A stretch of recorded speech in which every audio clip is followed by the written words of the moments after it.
ಜನಪ್ರತಿನಿಧಿಗಳು ಜವಾಬ್ದಾರಿ ಮೆರೆಯಬೇಕಿದೆ.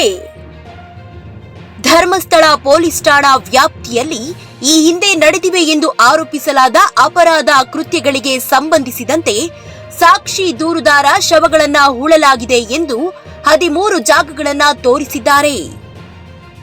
ಧರ್ಮಸ್ಥಳ ಸ್ನಾನಘಟ್ಟ ಬಳಿಯ ಕಾಡಿನಲ್ಲಿ ಆತ ತೋರಿಸಿದ ಸ್ಥಳಗಳನ್ನ ವಿಶೇಷ ತನಿಖಾ ತಂಡ ಗುರುತು ಮಾಡಿದೆ. ಸುಮಾರು 10 ಕಾರ್ಮಿಕರ ತಂಡ ಅಗೆಯುವ ಕಾರ್ಯಾಚರಣೆಗಿಳಿದಿದೆ. ಧರ್ಮಸ್ಥಳದ ಸ್ನಾನಘಟ್ಟದ ಸುತ್ತಮುತ್ತ ಮೃತದೇಹಗಳ ಕುರುಹು ಪತ್ತೆಗೆ ವಿಶೇಷ ತನಿಖಾ ತಂಡದ ನೇತೃತ್ವದಲ್ಲಿ ಅಗೆಯಲು ಆರಂಭಿಸುತ್ತಿದ್ದಂತೆ ವಿಪಕ್ಷ ನಾಯಕ ಆರ್ ಅಶೋಕ್ ಧರ್ಮಸ್ಥಳದಲ್ಲಿ ಆಗಿರುವ ಮರಣಗಳ ಬಗ್ಗೆ ತನಿಖೆ ನಡೆಯುತ್ತಿದೆ. ಪ್ರಗತಿಪರ ಸಂಘಟನೆಗಳು ಅವರ ಪರವಾದ ವರದಿಯನ್ನೇ ಎಸ್ಐಟಿ ನೀಡಬೇಕು ಎಂದು ಬಯಸುತ್ತಿವೆ. ಅನಾಮಧೇಯ ವ್ಯಕ್ತಿಯ ಹಿಂದೆ ಕೇರಳ ಸರ್ಕಾರ ಇದೆ. ಯಾವುದೋ ಕಾಣದ ಕೈಯಲ್ಲಿ ಕೆಲಸ ಮಾಡ್ತಿದೆ. ಆರೋಪ ಮಾಡುತ್ತಿರುವವರು ಯಾರೋ ಮುಸ್ಲಿಂ ಆಗಿದ್ದಾನೆ ಎಂದಿದ್ದಾರೆ.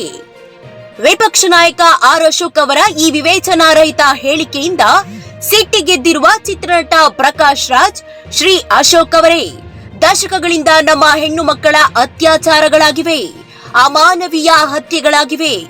ಜನರ ಆಕ್ರೋಶ ಭುಗಿಲೆದ್ದಿದೆ. ಕೊನೆಗೂ ಸರ್ಕಾರ ಸ್ಪಂದಿಸಿ ಎಸ್ಐಟಿ ರಚನೆಯಾಗಿದೆ. ತನಿಖೆ ನಡೆಯುತ್ತಿದೆ. ಮಧ್ಯದಲ್ಲಿ ನಿಮ್ದೇನ್ರಿ?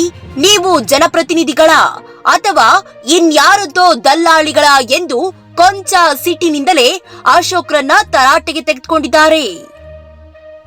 ಪ್ರಜಾಪ್ರಭುತ್ವ ವ್ಯವಸ್ಥೆಯಲ್ಲಿ ಮುಖ್ಯಮಂತ್ರಿಗೆ ಇರುವಷ್ಟೇ ಜವಾಬ್ದಾರಿ ವಿರೋಧ ಪಕ್ಷದ ನಾಯಕನಿಗೂ ಇದೆ.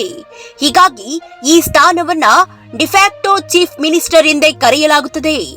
ಆಡಳಿತ ಪಕ್ಷದ ಲೋಪದೋಷಗಳನ್ನ ತಿದ್ದುವ ಮೂಲಕ ಜನರ ನೋವಿಗೆ ದನಿಯಾಗಬೇಕಾದ ಗುರುತರ ಹೊಣೆ ಈ ಸ್ಥಾನದ್ದಾಗಿದೆ. ಆಡಳಿತ ಪಕ್ಷ ದಾರಿ ತಪ್ಪಿ ನಡೆದಾಗ ಎಚ್ಚರಿಸುವ, ಜನ ಕಲ್ಯಾಣದ ವಿಷಯದಲ್ಲಿ ಜಾಣನಿದ್ರೆಗೆ ಜಾರದಂತೆ ಎಚ್ಚರದಲ್ಲಿಡುವ ಮಹತ್ವದ ಹೊಣೆಯೂ ಇದೆ. ಪ್ರಜಾಪ್ರಭುತ್ವ ಯಶಸ್ಸು ವಿರೋಧ ಪಕ್ಷಗಳ ರಚನಾತ್ಮಕ ಪಾತ್ರವನ್ನ ಅವಲಂಬಿಸಿದೆ. ಇಂತಹ ಜವಾಬ್ದಾರಿಯುತ ಸ್ಥಾನದಲ್ಲಿರುವ ವಿರೋಧ ಪಕ್ಷಗಳು ಮತ್ತು ನಾಯಕರು ನಿರ್ವಹಿಸಬೇಕಾದ ಪಾತ್ರವನ್ನ ಪ್ರಜ್ಞಾವಂತರು, ಪತ್ರಕರ್ತರು, ವಕೀಲರು, ವಿವಿಧ ಸಂಘಟನೆಗಳ ನಾಯಕರು, ನಿವೃತ್ತ ನ್ಯಾಯಾಧೀಶರು ಕೈಗೆತ್ತಿಕೊಂಡಿದ್ದಾರೆ. ಧರ್ಮಸ್ಥಳ ಪ್ರಕರಣ ಕುರಿತು ಮರು ತನಿಖೆಗೆ ಸಿದ್ಧವಿಲ್ಲದ ರಾಜ್ಯ ಕಾಂಗ್ರೆಸ್ ಸರ್ಕಾರದ ಮೇಲೆ ಒತ್ತಡ ತಂದು ವಿಶೇಷ ತನಿಖಾ ತಂಡ ರಚಿಸುವಂತೆ, ತನಿಖೆಯಾಗುವಂತೆ ಶ್ರಮಿಸಿದ್ದಾರೆ. ಸಮಾಧಿಯಾಗಿದ್ದ ಸತ್ಯ ನ್ಯಾಯಕ್ಕೆ ಜೀವ ತುಂಬಿದ್ದಾರೆ. ಅಸಹಾಯಕರಲ್ಲಿ ಆಶಾಕಿರಣ ಮೂಡಿಸಿದ್ದಾರೆ. ಜನರೇ ಮುಂದಾಗಿ ಸರ್ಕಾರದ ಮೇಲೆ ಒತ್ತಡ ತಂದಾಗ, ವಿರೋಧ ಪಕ್ಷಗಳು ಮಾಡುವ ಕೆಲಸವನ್ನ ಜನರು ಮಾಡುತ್ತಿದ್ದಾಗ ಕೊಂಚವಾದರೂ ಮಾನ ಮರ್ಯಾದೆ ಉಳಿಸಿಕೊಂಡಿದ್ರೆ ವಿರೋಧ ಪಕ್ಷಗಳು ಜನರೊಂದಿಗೆ ನಿಲ್ಬೇಕು, ನೊಂದವರಿಗೆ ನ್ಯಾಯ ಕೊಡಿಸಬೇಕು. ದುರದೃಷ್ಟಕರ ಸಂಗತಿ ಎಂದ್ರೆ ವಿರೋಧ ಪಕ್ಷವಾಗಿರುವ ಭಾರತೀಯ ಜನತಾ ಪಕ್ಷ ಮತ್ತದರ ನಾಯಕ ಆರ್ ಅಶೋಕ್ ನೊಂದವರ ವಿರುದ್ಧ ಮಾತನಾಡುತ್ತಿದ್ದಾರೆ. ವಿಶೇಷ ತನಿಖಾ ತಂಡದ ಆತ್ಮಸ್ಥೈರ್ಯ ಕುಂದಿಸುವ ಮಾತುಗಳನ್ನಾಡ್ತಿದ್ದಾರೆ. ಜನರಲ್ಲಿ ಗೊಂದಲ ಮೂಡಿಸುತ್ತಿದ್ದಾರೆ. ಇದನ್ನ ನೋಡಿಯೇ ನಟ ಪ್ರಕಾಶ್ ರಾಜ್, ನೀವು ಜನಪ್ರತಿನಿಧಿಗಳ ಅಥವಾ ಇನ್ಯಾರದೋ ದಲ್ಲಾಳಿಗಳ ಎಂದಿರುವುದು. ಹೀಗೆ ಹೇಳಲು ಕಾರಣವೂ ಇದೆ. ಆಡಳಿತಾರೂಢ ಕಾಂಗ್ರೆಸ್ ಪಕ್ಷದ ಅಧ್ವಾನಗಳು ಹಲವಿದ್ರೂ ಕೇಳುವ ವಿರೋಧ ಪಕ್ಷವೇ ಇಲ್ಲವಾಗಿದೆ. ತೋರಿಕೆಗಾದರೂ ದೊಡ್ಡ ಗಂಟಲಿನಲ್ಲಿ ಕೂಗಾಡ್ತಿದ್ದ ಎಚ್.ಡಿ. ಕುಮಾರಸ್ವಾಮಿ, ಮಾಧುಸ್ವಾಮಿ, ಬಸವರಾಜ ಬೊಮ್ಮಾಯಿ, ಬಿಎಸ್ ಯಡಿಯೂರಪ್ಪ, ಈಶ್ವರಪ್ಪನಂತಹ ನಾಯಕರು ಇಲ್ಲದಿರುವುದು ಆಳುವ ಪಕ್ಷಕ್ಕೆ ಅನುಕೂಲವಾಗಿದೆ. ಜೊತೆಗೆ ರಾಜ್ಯದಲ್ಲಿ ಈ ಹಿಂದೆ ಬಂದು ಹೋದ ವಿರೋಧ ಪಕ್ಷಗಳ ನಾಯಕರತ್ತ ಅವರು ನಿರ್ವಹಿಸಿದ ಪಾತ್ರದತ್ತ ನೋಡಿದ್ರೆ ಅವರು ತಮ್ಮದೇ ಆದ ಚಾಪು ಮೂಡಿಸಿರುವುದು, ಆ ಸ್ಥಾನಕ್ಕೊಂದು ಘನತೆ, ಸಾರ್ವಜನಿಕ ಸಭ್ಯತೆಯ ಮೆರುಗು ಮೂಡಿಸಿರುವುದು, ಜನಪರ ಕಾಳಜಿಯ ಚೌಕಟ್ಟನ್ನ ರೂಪಿಸಿಕೊಟ್ಟಿರುವುದು ಎದ್ದು ಕಾಣುತ್ತದೆ. ಅದು ಇತಿಹಾಸದ ಪುಟಗಳಲ್ಲೂ ದಾಖಲಾಗಿದೆ. ಅಂತಹ ಮಹತ್ವದ ಸ್ಥಾನದಲ್ಲಿ ಈಗ ಆರ್ ಅಶೋಕ್ ಬಂದು ಕೂತಿದ್ದಾರೆ. ರಾಜ್ಯ ಮಟ್ಟದ ನಾಯಕನಾಗಿ ಹೊರಹೊಮ್ಮುವ ಅವಕಾಶವನ್ನ ಪಕ್ಷ ಅವರಿಗೆ ಕಲ್ಪಿಸಿದೆ. ಆದರೆ ಅವರು ಆಳುವ ಪಕ್ಷದ ಪ್ರತಿಯೊಂದು ನಡೆಯನ್ನ ವಿರೋಧಿಸುವುದೇ ವಿರೋಧ ಪಕ್ಷದ ಕೆಲಸವೆಂದುಕೊಂಡಿದ್ದಾರೆ. ದಿನಕ್ಕೊಂದು ಹೇಳಿಕೆ ಕೊಡುವುದು, ಅದು ಮಾಧ್ಯಮಗಳಲ್ಲಿ ಬರುವುದಕ್ಕಷ್ಟೇ ತೃಪ್ತರಾಗ್ತಿದ್ದಾರೆ.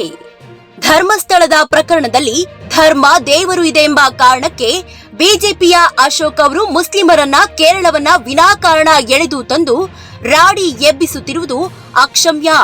ಈ ಪ್ರಕರಣದಲ್ಲಿ ನಮ್ಮ ಮನೆಯ ಹೆಣ್ಣು ಮಕ್ಕಳಿದ್ದಾರೆ. ಆ ಕುಟುಂಬಸ್ಥರು ನೊಂದಿದ್ದಾರೆ. ಅವರ ಪರ ನಿಲ್ಲಬೇಕಾಗಿದೆ. ಅವರಿಗೆ ನ್ಯಾಯ ಕೊಡಿಸಬೇಕಾಗಿದೆ. ಇಲ್ಲೂ ನೀವು ಬಲಿಷ್ಠರ ಬಲಾಢ್ಯರ ದಲ್ಲಾಳಿಗಳಂತೆ ವರ್ತಿಸಿದ್ರೆ ಅದು ಜನದ್ರೋಹವಾಗುತ್ತದೆ. ಆಳುವ ಕೇಳುವ ಪಕ್ಷಗಳು ಒಂದಾದಂತಾಗಿ ಅದು ಪ್ರಜಾಪ್ರಭುತ್ವಕ್ಕೆ ಧಕ್ಕೆ ತರುತ್ತದೆ. ಒಟ್ಟಾರೆ ರಾಜ್ಯಕಾರಣಿಗಳು ಆಳುವ ಪಕ್ಷವಾಗಲಿ ಅಥವಾ ವಿರೋಧ ಪಕ್ಷವಾಗಲಿ ತನಿಖಾ ಸಂಸ್ಥೆಗೆ ತಮ್ಮ ಹೇಳಿಕೆಗಳಿಂದ ಯಾವುದೇ ರೀತಿಯ ತನಿಖಾ ಅಡಚಣೆ ಉಂಟಾಗದಿದ್ರೆ ಒಳ್ಳೆಯದಾಗುತ್ತದೆ.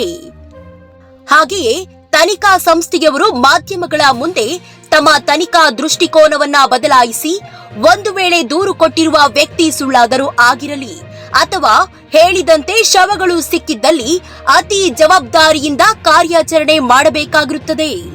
ಬಹುಶಃ ನಮ್ಮಂತಹ ಮಾಧ್ಯಮಗಳು ಬ್ರೇಕಿಂಗ್ ಸುದ್ದಿ ಸಿಗದಿದ್ರೆ ಪ್ರತಿದಿನ ಧರ್ಮಸ್ಥಳ ಫೈಲ್ ಅನ್ನೇ ಬ್ರೇಕಿಂಗ್ ಸುದ್ದಿಯಾಗಿ ಜನರ ಗಮನವನ್ನ ಸೆಳೆಯುತ್ತದೆ. ಕಾದು ನೋಡೋಣ ಮುಂದಿನ ಗುಂಡಿಗಳ ಫಲಿತಾಂಶವನ್ನ.